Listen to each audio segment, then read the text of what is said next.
Jangan tushas korki Cingwai batiang babang Angel korki wan ban pen belakang Kubor pela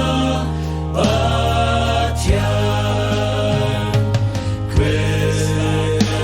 lakang Non kenung Ki angel ki wai habeng Sao dong ka ket ki wai lan Chai pen real menta To shat men ki real kui baro To yak men ki jing tau baro To ya so ya ublay tongin Yaro Nong ap lang brod aleng kaki las go kubor pala aki jeng wai peng la pen na yu nong pen em ba la ka Quiz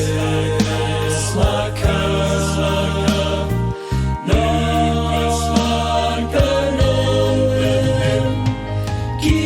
angel ki wai habeng Sao dong ka ket ki wai lan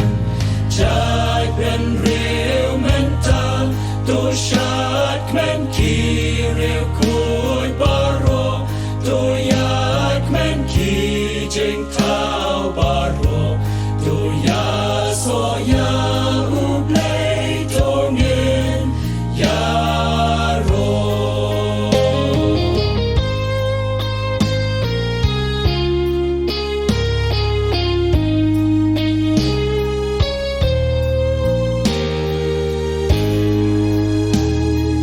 ki angel ki dam ki as ka